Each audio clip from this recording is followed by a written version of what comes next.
ವಿಶ್ವದ ಅತಿ ದೊಡ್ಡ ಪ್ರಜಾಪ್ರಭುತ್ವದ ಹಬ್ಬ ಅಂತಿಮ ಘಟ್ಟ ತಲುಪಿದೆ. ಇನ್ನು ಮತ್ತೊಂದು ಕುತೂಹಲ ಕ್ಷೇತ್ರ ರಾಜ್ಯದಲ್ಲಿ ಹಾವೇರಿ ಲೋಕಸಭಾ ಕ್ಷೇತ್ರ.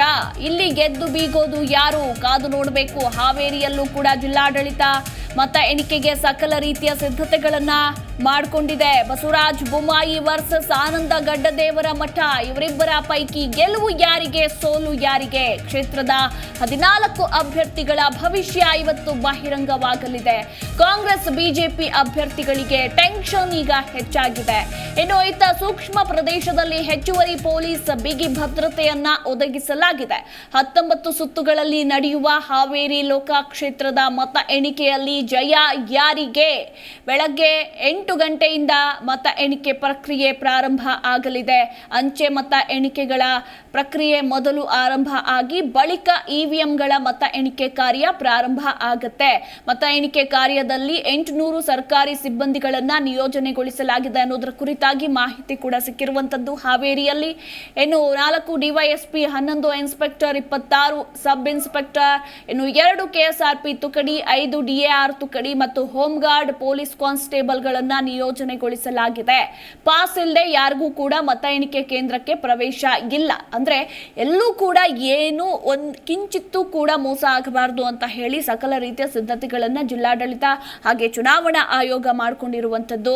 ಸೂಕ್ಷ್ಮ ಪ್ರದೇಶಗಳಲ್ಲಿ ಹೆಚ್ಚುವರಿ ಪೊಲೀಸ್ ಬಿಗಿ ಭದ್ರತೆಯನ್ನ ಒದಗಿಸಲಾಗಿದೆ. ಹಾಗೆ ಜಿಲ್ಲೆಯಾದ್ಯಂತ 144 ಸೆಕ್ಷನ್ ಅನ್ನ ಕೂಡ ಜಾರಿ ಮಾಡಲಾಗಿದೆ. ಮದ್ಯ ಮಾರಾಟ ನಿಷೇಧದಲ್ಲಿದೆ. ಯಾರಿಗೆ ಗೆಲುವು ಯಾರಿಗೆ ಸೋಲು? ಹಾವೇರಿ ಲೋಕಸಭಾ ಕ್ಷೇತ್ರದಲ್ಲಿ ಕಾದು ನೋಡಬೇಕು. ಯಾಕಂದ್ರೆ ಕುತೂಹಲ ಮೂಡಿಸಿರುವಂತಹ ಕ್ಷೇತ್ರ. ಮಾಜಿ ಸಿಎಂ ಬಸವರಾಜ ಬೊಮ್ಮಾಯಿ ವರ್ಸಸ್ ಆನಂದ ಗಡ್ಡದೇವರ ಮಠ. ಸೊ ಇವರಿಬ್ಬರಲ್ಲಿ ಯಾರಿಗೆ ಸೋಲು ಗೆಲುವು ಅನ್ನೋದರ ಕುರಿತಾಗಿ ಟೆನ್ಷನ್ ಕೂಡ ಶುರುವಾಗಿರುವಂಥದ್ದು ಅಭ್ಯರ್ಥಿಗಳಿಗೆ. ಇನ್ನು ಇವರಿಬ್ಬರನ್ನ ಹೊರತುಪಡಿಸಿ ಅಂದ್ರೆ ಹಾವೇರಿಯಲ್ಲಿ ಈ ಬಾರಿ ಒಟ್ಟು 14 ಅಭ್ಯರ್ಥಿಗಳು ಕಣದಲ್ಲಿದ್ದಾರೆ. ಸೊ ಈ 14 ಅಭ್ಯರ್ಥಿಗಳ ಭವಿಷ್ಯ ಇನ್ನೇನು ಕೆಲವೇ ಗಂಟೆಗಳಲ್ಲಿ ಬಹಿರಂಗವಾಗಲಿದೆ.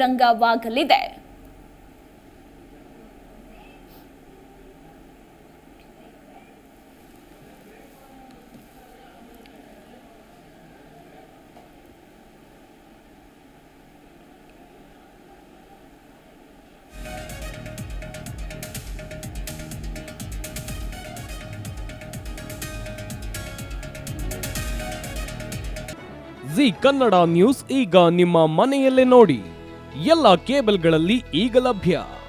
ಸನ್ Direct 292, Jio TV 1334, U digital 162, city cable 51, GTPL 17, Abhishek cables 821, rock line telecommunication 51, Shri Basaveshwara number 60, Vinayaka digital number 53, in digital number 896ರಲ್ಲಿ. ನಿಮ್ಮಿಸ್ತದ ಜಿ ಕನ್ನಡ ನ್ಯೂಸ್ ನೋಡಿ ಆನಂದಿಸಿ.